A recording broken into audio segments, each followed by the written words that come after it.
Hi guys, आपका एक बार फिर से स्वागत है। और आज अपन सोल्व कर रहे हैं बेसिक एग्रीकल्चर के कुछ इंपॉर्टेंट क्वेश्चन। तो आज का अपना सबसे पहला क्वेश्चन है, भारतीय हरित क्रांति के जनक है। ऑप्शन दे रखे हैं W S Gaud, doctor N E Borlaug, doctor M S Swaminathan और डॉक्टर वर्गीज कुरियन। तो बताइए, देखिए इसका राइट आंसर क्या हो जाएगा। भारतीय हरित क्रांति के जनक कौन है? डॉक्टर एम एस स्वामीनाथन है। कौन है? Doctor M S Swaminathan. और भारत में जो हरित क्रांति है उसकी शुरुआत कब हुई थी? 1866-67 में। तो ये भी आपको ध्यान रखना है, 1866-67 में भारतीय हरित क्रांति की शुरुआत हुई थी और इसके जनक डॉक्टर एम एस स्वामीनाथन थे। यदि बात करें डॉक्टर एन ई बोरलॉग, तो ये विश्व में हरित क्रांति के जनक यदि आपसे पूछ ले तो डॉक्टर एन ई बोरलॉग थे। भारत में डॉक्टर एम एस स्वामीनाथन और विश्व में हरित क्रांति के जनक कौन थे? Doctor N E Borlaug. और डब्ल्यू एस गॉड थे, इन्होंने है हरित क्रांति शब्द दिया था। तो आपसे पूछ ले कि हरित क्रांति शब्द किसने दिया, तो डब्ल्यू एस गॉड ने। डॉक्टर वर्गीज कुरियन की बात करें तो इन्होंने श्वेत क्रांति की शुरुआत करी थी। तो ये आपको ध्यान रखना है, 1970 में ऑपरेशन फ्लड की शुरुआत है डॉक्टर वर्गीज कुरियन ने ही करी थी। तो ये आपको समझ में आ गया होगा। अपना नेक्स्ट क्वेश्चन है, हरित क्रांति के मुख्य कंपोनेंट थे। हरित क्रांति के आपको मुख्य कंपोनेंट बताने हैं।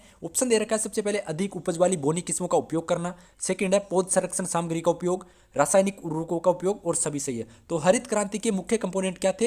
ये सभी है, ये हरित क्रांति के मुख्य कंपोनेंट थे। आपको ध्यान रखना है, हरित क्रांति में अधिक उपज वाली बोनी किस्मों का उपयोग किया गया था, पौध संरक्षण सामग्री का उपयोग किया गया था और रासायनिक उर्वरकों का भी उपयोग हरित क्रांति में किया गया था। तो ये तीनों ही हरित क्रांति के मुख्य कंपोनेंट है। नेक्स्ट अपना थर्ड क्वेश्चन है, भारत में सूत्रकृमि विज्ञान के पितामह है। यह आपको बताना है कि भारत में सूत्रकृमि विज्ञान के पितामह कौन है। ऑप्शन दे रखे हैं, शेषाद्री, एच सी बास्टिया, जेटी निदम और बार्बर। तो बताइए इसका राइट आंसर क्या हो जाएगा। भारत में सूत्रकृमि विज्ञान के पितामह कौन है? शेषाद्री। ये आपको ध्यान रखना है, जो शेषाद्री है ये भारतीय सूत्रकृमि विज्ञान के पितामह है। और एच सी बास्टिया की बात करें तो एच सी बास्टिया विश्व में सूत्रकृमि विज्ञान के पितामह है। यदि आपसे पूछ ले कि विश्व में सूत्रकृमि विज्ञान के पितामह कौन है, तो एच सी बास्टिया है। जेटी निदम की बात करें तो जेटी निदम है, इन्होंने 1743 में क्या किया था? प्रथम पादप परजीवी सूत्रकृमि की खोज करी थी। किसमें? गेहूं में करी थी। तो आपको ध्यान रखना है, विश्व में प्रथम पादप परजीवी सूत्रकृमि की खोज किन्होंने करी थी? जेटी निदम ने 1743 में गेहूं में। और वो सूत्रकृमि कौन सा था? एनगुना टिट्रिसाई। तो ये भी आपको ध्यान रखना है, प्रथम पादप परजीवी सूत्रकृमि में विश्व में कौन सा था?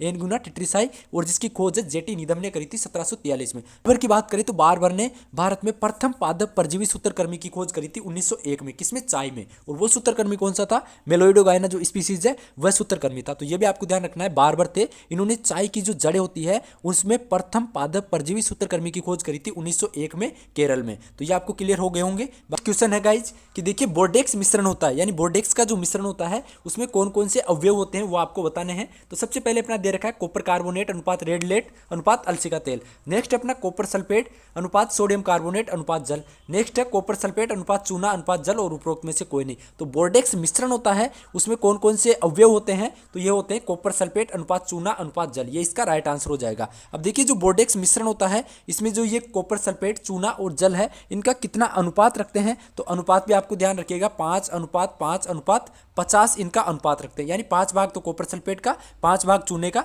और 50% जो भाग है वो अपन जल का रखते हैं। अब जो बोर्डेक्स मिश्रण है ये किस में यूज होता है? तो आपको ध्यान रखना है, डाउनी मिल्ड्यू या जो मर्दू रोमिल रोग होता है उसके उपचार में अपन बोर्डेक्स मिश्रण का अपन यूज करते हैं। इसके अलावा ऊपर दे रखा है कॉपर सल्फेट, सोडियम कार्बोनेट और जल होता है। ये क्या होता है? भरगंडी मिश्रण होता है। क्या होता है? भरगंडी मिश्रण होता है। तो ये भी आपको ध्यान रखना है, भरगंडी मिश्रण में कौन कौन से कंपोनेंट होते हैं। और भरगंडी मिश्रण है किस में यूज होता है? नारियल में जो स्राव होता है ना, उसको रोकने के लिए अपन भरगंडी मिश्रण का यूज करते हैं। किसमें? नारियल में स्राव को रोकने के लिए भरगंडी मिश्रण का यूज करते हैं। ऊपर वाला बात करें अपन फर्स्ट ऑप्शन, तो फर्स्ट ऑप्शन है कॉपर कार्बोनेट अनुपात रेड लेड है यहाँ पे, और अलसी का तेल। तो ये क्या होता है? चोबतिया पेस्ट होता है। क्या होता है? चोबतिया पेस्ट होता है। ये भी आपको ध्यान रखना, चोबतिया पेस्ट में यदि आपसे पूछ ले कौन कौन से कंपोनेंट होते हैं, तो कॉपर कार्बोनेट होता है, अनुपात रेड लेड होता है, अनुपात अलसी का तेल होता है। ये जो चोबतिया पेस्ट होता है ये किसमें यूज होता है? जो कवक जनित बीमारियां होती है ना, उसमें घावों को भरने में चोबतिया पेस्ट अपना यूज होता है। तो ये भी आपको ध्यान रखना है, तीनों इंपॉर्टेंट है। अपना नेक्स्ट क्वेश्चन है कि अधिकतम तापमापी की ट्यूब में होता है, जो अधिकतम तापमापी होता है उसकी ट्यूब में क्या होता है? ऑप्शन दे रखा है एल्कोहल, पारा, पानी और तेल। तो जो अधिकतम तापमापी की ट्यूब होती है उसमें क्या होता है? पारा या मरकरी भरा होता है। क्या होता है? पारा या मरकरी भरा होता है। और जो न्यूनतम तापमापी होता है उसमें क्या भरा होता है? एल्कोहल। दोनों ही आपको ध्यान रखना है, न्यूनतम तापमापी की जो ट्यूब होती है उसमें तो एल्कोहल भरा होता है, और जो अधिकतम होता है उसमें पारा या मरकरी भरी होती है। और यदि अपन को अधिकतम तापमान ज्ञात करना है तो दिन के 2 बजे, कितने? दिन के 2 बजे अपन तापमान लेंगे। और यदि बात करें न्यूनतम तापमान की, तो न्यूनतम तापमान रात्रि के सुबह 4 बजे अपन है रात्रि का टेम्परेचर टेम्परेचर लेते हैं। तो ये भी आपको ध्यान रखना है कि न्यूनतम टेम्परेचर 4 AM पर रहता है और जो अधिकतम टेम्परेचर है वो 2 PM पर रहता है। तो ये आपको समझ में आ गया होगा। नेक्स्ट अपना क्वेश्चन है कि भारत की औसत वार्षिक वर्षा है, भारत की औसत वार्षिक वर्षा बतानी है। ऑप्शन दे रखा है 575 mm, 1000 mm, 1190 mm और 1300 mm। तो बताइए भारत की औसत वार्षिक वर्षा कितनी है? भारत की औसत वार्षिक वर्षा है 1190 mm। कितनी है? 1190 mm। और यदि विश्व की वार्षिक वर्षा पूछ ले आपसे तो 1000 mm आएगा। राजस्थान की वार्षिक वर्षा पूछ ले तो 575 mm होगा। ये आपको ध्यान रखना है, भारत की 1190 mm और यदि विश्व की पूछ ले तो 1000 mm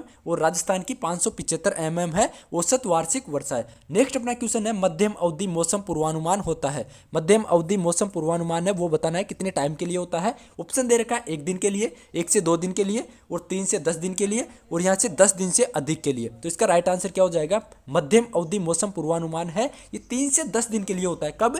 3 से 10 दिन के लिए। और जो 1 दिन के लिए या कुछ घंटों के लिए जो मौसम पूर्वानुमान होता है उसको अपन क्या बोलते हैं? Now casting. ये भी आपको ध्यान रखना है, उसको बोलते हैं अपन नाउ कास्टिंग। ये आपको समझ में आ गया होगा कि 1 से 2 दिन की अवधि के लिए जो मौसम पूर्वानुमान होता है उसको अपन बोलते हैं लघु अवधि मौसम पूर्वानुमान। क्या बोलते हैं? लघु अवधि मौसम पूर्वानुमान। और 10 दिन से अधिक अवधि के लिए जो मौसम पूर्वानुमान होता है उसको अपन बोलते हैं दीर्घ अवधि मौसम पूर्वानुमान। तो ये आपको समझ में आ गया होगा। नेक्स्ट अपना क्वेश्चन है समान वर्षा की मात्रा के बिंदुओं को मिलाने वाली काल्पनिक रेखा है।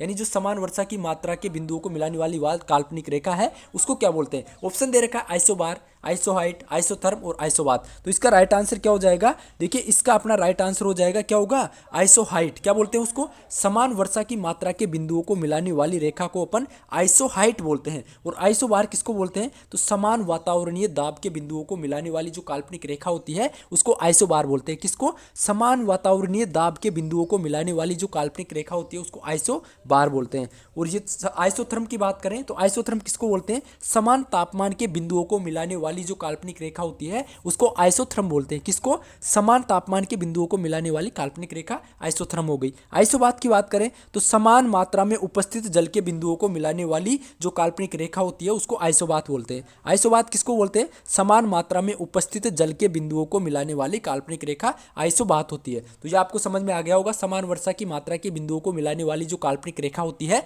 उसको अपन आइसोहाइट बोलते हैं। अच्छे से याद रखिएगा। बाकी नेक्स्ट अपना क्वेश्चन है सूर्य की धूप की अवधि घंटों में ज्ञात करने का जो यंत्र है उसको क्या बोलते हैं? यानी सूर्य की धूप की अवधि है उसको यदि अपन को घंटे में ज्ञात करना है तो उसको अपन क्या बोलेंगे? ऑप्शन सबसे पहला है अल्टीमीटर, किस्कोग्राफ, कम्बेल स्टोक्स और मैनोमीटर। तो बताइए इसका राइट आंसर क्या हो जाएगा? इसका राइट आंसर हो जाएगा कम्बेल स्टोक्स। यानी सूर्य की धूप की अवधि को घंटों में ज्ञात करने का यंत्र होता है उसको बोलते हैं अपन कम्बेल स्टोक्स। क्या बोलते हैं? कम्बेल स्टोक्स। और जो मैनोमीटर होता है ये जड़ का दाब ज्ञात करने में यूज होता है। किसका? जो जड़ होती है तो जड़ का दाब ज्ञात करना है तो मैनोमीटर का अपन यूज करेंगे। और यदि पौधों की वृद्धि होती है वो मापना हो तो किस्कोग्राफ यंत्र का अपन यूज करेंगे। पौधों की वृद्धि मापने में किसका यूज करेंगे अपन? किस्कोग्राफ यंत्र का। और ऊंचाई नापने में किसका यूज करते हैं अपन? अल्टीमीटर का। ऊंचाई नापने के लिए अपन अल्टीमीटर जो यंत्र होता है इसका अपन यूज करते हैं। नेक्स्ट अपना क्वेश्चन है कि बीज सूचकांक होता है, यानी आपको बताना है सीड इंडेक्स क्या होता है। 100 बीजों का भार, 500 बीजों का भार और 1000 बीजों का भार और 1500 बीजों का भार। तो ये तो सबको पता होगा सीड इंडेक्स क्या होता है? 100 बीजों का भार।